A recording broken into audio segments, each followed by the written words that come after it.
What if I told you the greatest what if in tennis wasn't about a missed shot, but about a hidden truth buried in the very clay of Paris, a secret whispered only by the winds sweeping down from the Austrian Alps?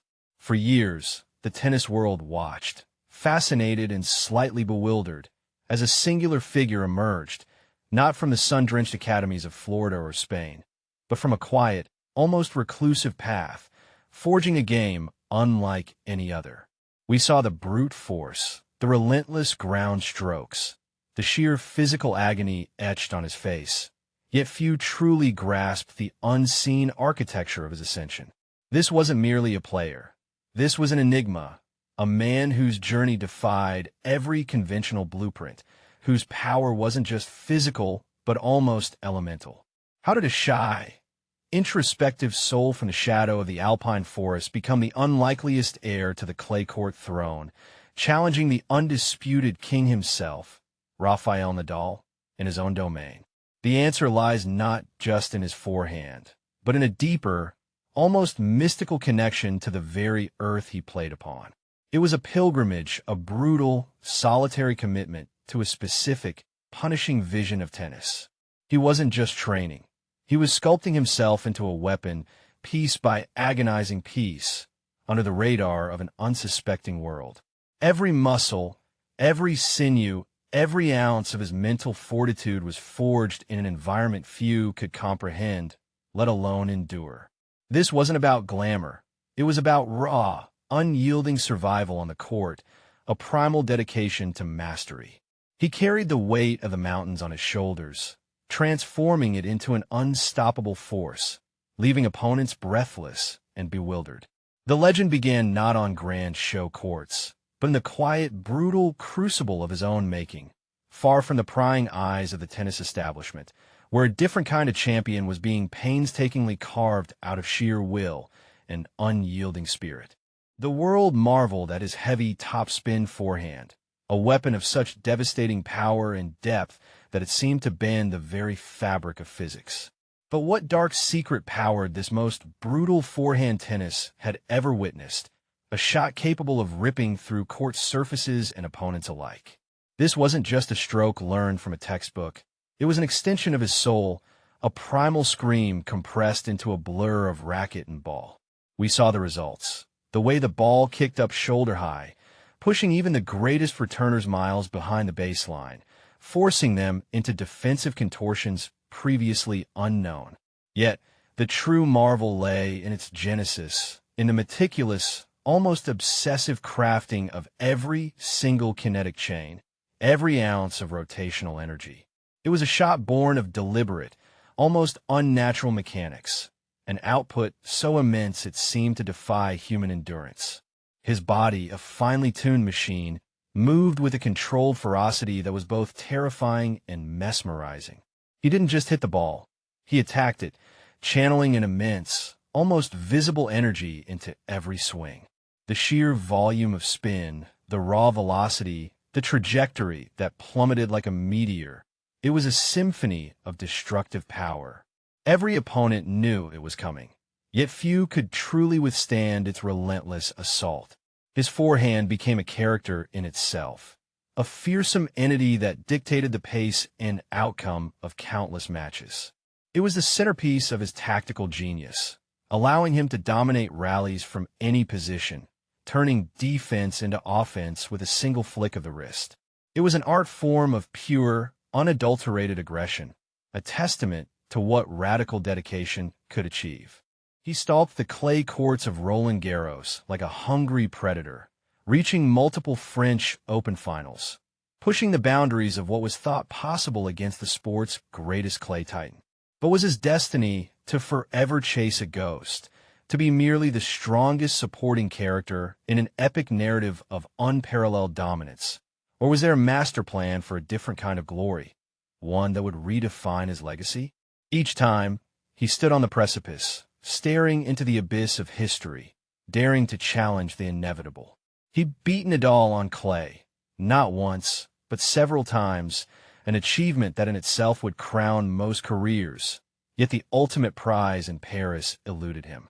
The pain of those finals, the near misses, The sheer exertion of trying to dethrone an almost mythical figure etched lines of both despair and resolve onto his face.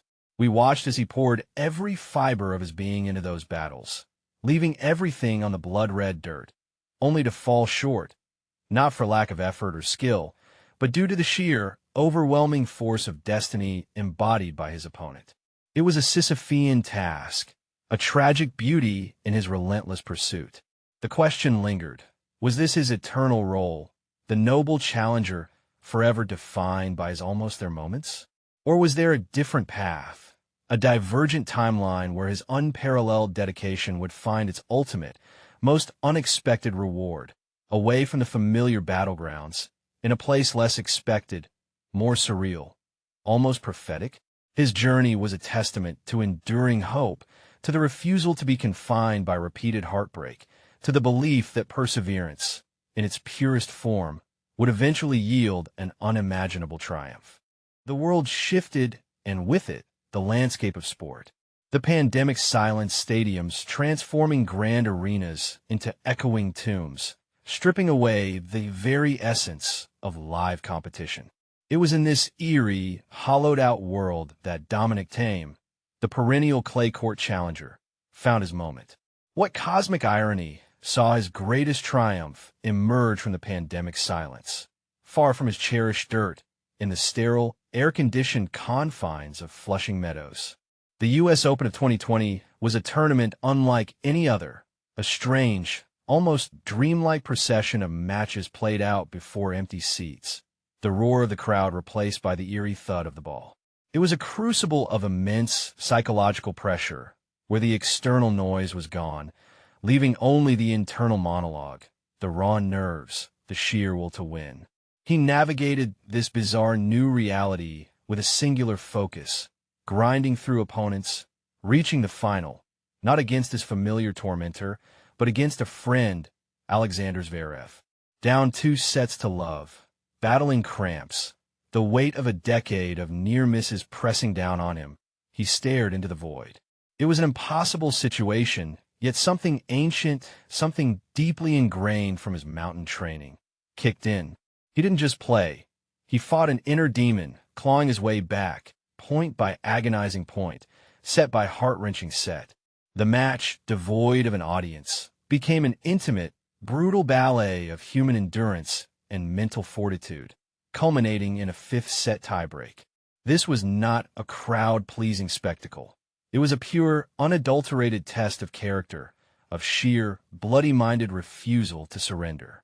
He clinched it, falling to the ground, tears streaming, not just for the Grand Slam, but for the culmination of a lifetime of work, a release of pressure so immense it almost broke him. The silence that followed his victory was deafening, yet it amplified the monumental achievement, making it resonate with a profound, almost spiritual significance.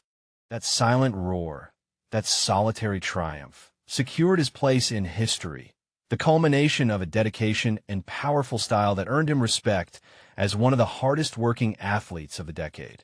But what was the true cost of wielding such immense power? A burden few mortals could ever comprehend, a price paid in more than just sweat and tears. The path to glory is often seen as an ascent, but for Thiem, it became a precipice. The victory, the ultimate goal he had pursued with an almost monastic devotion, left an unexpected void. He had chased the dragon, caught it, and then stood bewildered, unsure of what came next. The relentless intensity that propelled him to the pinnacle, the sheer physical and mental demand of his game, began to take its toll in the quiet aftermath. Injuries mounted, the unique biomechanics of his devastating forehand, once his greatest asset, became a source of vulnerability.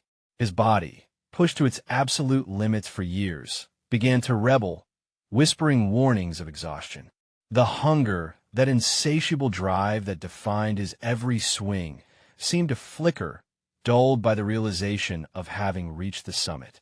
The expectation, the pressure to replicate that singular achievement, weighed heavier than any trophy. His subsequent struggles, the search for that lost spark, the battle against a body that had given everything, became a poignant postscript to his greatest triumph. It revealed a hidden truth about greatness. Sometimes, the very act of achieving your lifelong dream can leave you adrift, grappling with a success so profound it changes the very essence of your being, creating a new, perhaps heavier, burden than the struggle itself. And so, the question lingers, a subtle, unsettling murmur in the grand narrative of his career. Was his ultimate victory a liberation, or an exquisitely disguised, slow-motion surrender to the very forces he had so heroically overcome? We watched him scale heights no Austrian man had before, dominate the red clay with a ferocity reminiscent of the king himself, and then snatch Grand Slam glory in the most unprecedented of circumstances. We marveled at his heavy topspin, his endless endurance, his unyielding intensity, believing we understood the essence of his greatness, the culmination of his relentless hard work. We thought his journey was about reaching the summit, about that singular moment of triumph. But what if the true secret, the hidden legacy Dominic Thiem left for us, wasn't about the trophies he collected, but about the profound, almost philosophical lesson embedded in his ultimate sacrifice? We saw the pain, the struggle, the triumph, and the subsequent quiet retreat from the peak. We believed his story ended with the U.S. Open, a hero who had finally claimed his prize. But the real twist isn't in what he won, or even what he lost, but in the silent, almost invisible cost of that ascent. The very essence of his power, his monumental dedication, his relentless drive, consumed him from within, not in a blaze of glory, but in a gradual, almost imperceptible fading. He achieved the impossible, defying the odds, pushing his body and mind beyond what was thought sustainable. And in doing so, he showed us a deeper truth about the cost of absolute mastery. For the real secret isn't what Thiem achieved, but what he unintentionally revealed about the delicate, terrifying balance between human ambition and the limits of the human spirit.